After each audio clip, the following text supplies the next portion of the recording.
It is 11:18. It's Friday. That means there's loads of brand new movies out today on streaming and in the cinema.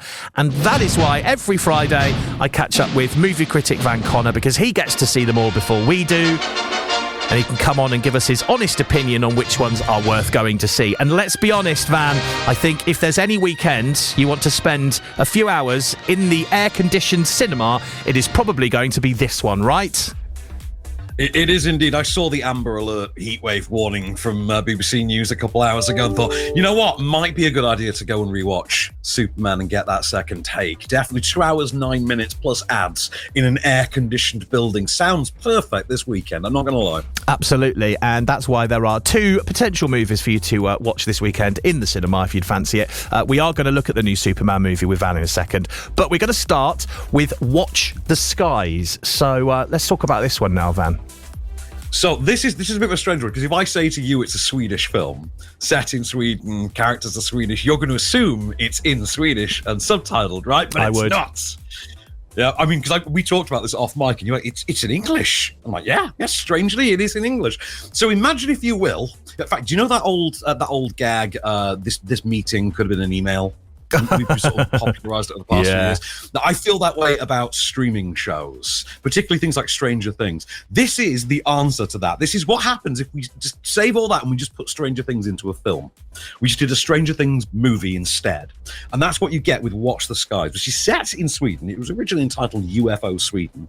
Is about a teenage girl whose father is a sort of conspiracy theorist, UFO nut, goes missing years previous.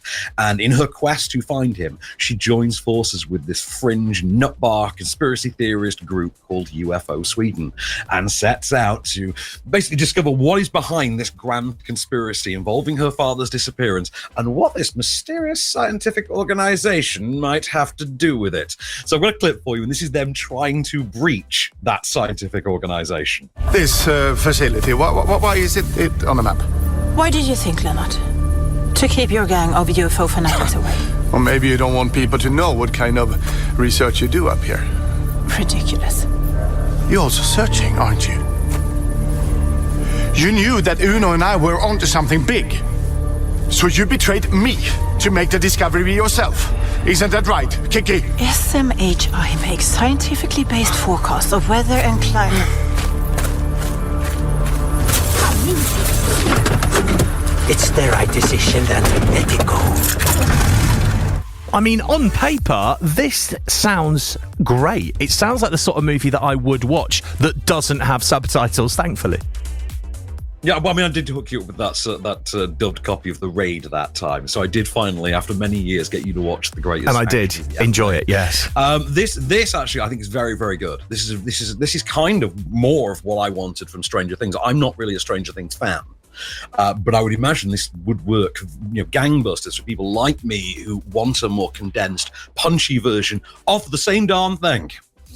And you know what? Plaudits for that. I don't think it's going to be as wildly popular or as accessible as Stranger Things. So for one thing, it doesn't have as many characters. But I do think it's got that kind of retro nostalgic charm. This is not a period piece. This is kind of set in the present day. But I do think it hits those same kind of throwback notes. And I think as a result, this will charm kind of people who are already on board the Stranger Things train, but I think equally people who aren't as well. Always good to try something different as well. So if you do want to check it out, you can Watch the Skies in select cinemas from today. So you'll have to jump on the search engine to find out which one near you is showing that one. Right then, we're on to the big one of the week. It is Superman, which didn't it have a different name originally? It was Superman Legacy for the longest time, and then they shortened it down to Superman. We also have next year's Supergirl Woman of Tomorrow, which apparently is now just going to be shortened to Supergirl. And there is a sort of nod to that in this film. You say, the biggie of the week. This is the biggie of the year for me. This is the one I've been looking forward to the most in 2025. Of all the tentpoles coming, this is the one that, to hell with Avatar 3 this Christmas. I don't care. I just want Superman. And so my expectations on this, as you can understand, were high. Yep. They were not met. They weren't met.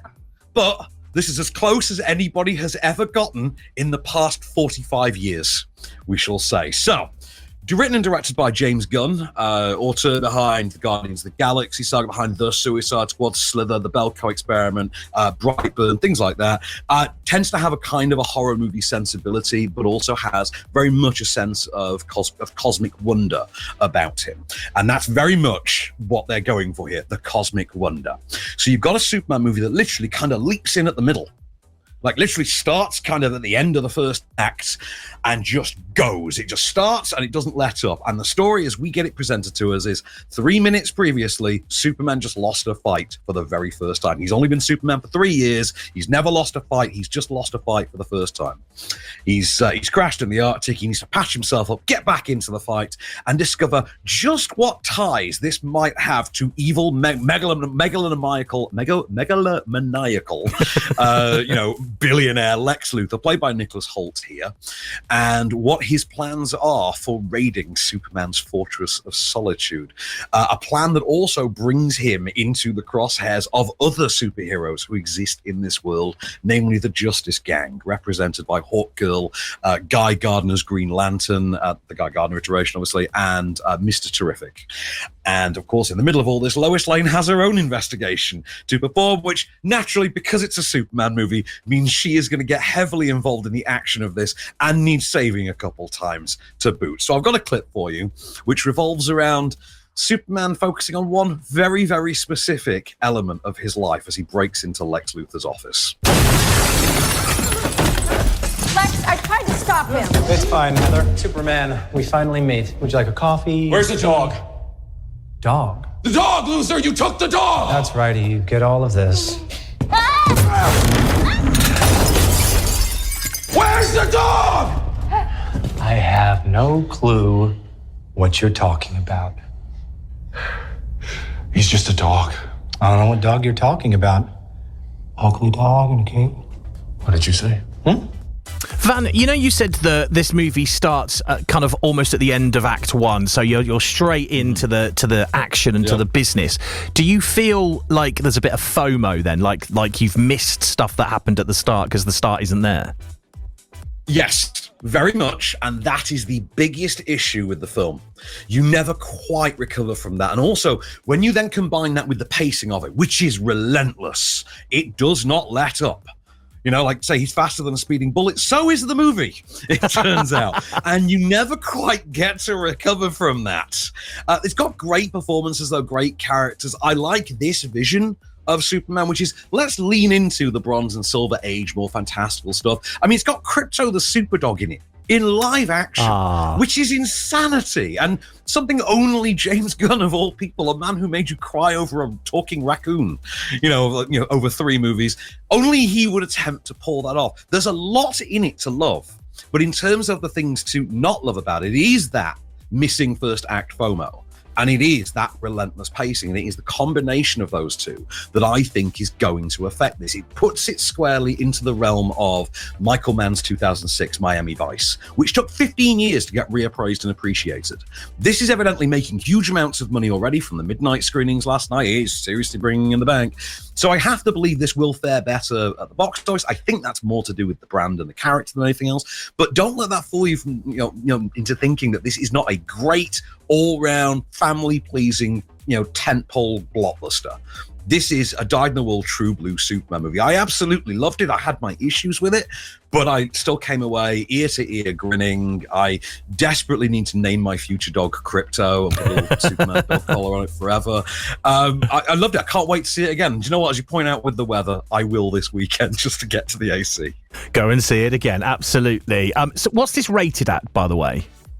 This is a 12A because it's a comic book movie in 2025, so they're all 12A. Of course, yeah. So a family could go all together to go and see this over the weekend. I don't think there is anything particularly that is terrifying to children in this. It's violent in the way that all Superman films are violent, excluding Man of Steel, which is basically a snuff movie. But I think that young children can watch. You could show this to your son very easily, and I know he'd enjoy the hell out of it. He'd have a great time, and he'd be begging you for a dog. Probably, and he would probably name it Krypto as well. Excellent. So if you do want to see the new Superman movie this weekend, every single cinema across Oxfordshire is showing it. I mean, pretty much what you said, Van. It's going to be a box office smash, isn't it? I guarantee you, if you want to see Superman this weekend, because of the way the multiplexes and things work now and the number of them, I guarantee you could go to any random cinema in the country and not have to wait more than 45 minutes for a screening. I guarantee. Well, let's see if someone's up for the challenge of that one then. Amazing. All right, well, thank you very much, Van. Superman, of course, out from today in cinemas. Go and see it over the weekend. Definitely get that air conditioning blast to cool yourself off. We will chat next week. Is there a big movie to mention next week, or is it a bit of a quiet one? But he's a bit of a quiet one in one sense, because they're not press showing what I think is the biggie, which is I Know What You Did Last Summer. We're waiting to hear back. Something may come up, but I'm down to clown with an I Know What You Did Last Summer legacy. Like, that is my bag, baby. Yeah. Like, very much my thing. Oh, well, fingers crossed, because that'll be a great one to review next week. We shall find out then. Until then, Van, have a lovely weekend, all right? Catch you then. Till next time, good stuff. Thank you, Van. Right, it's 11:29 on BBC Radio Oxford. The latest on the roads coming up after Maxine Nightingale now. Right back where we started from.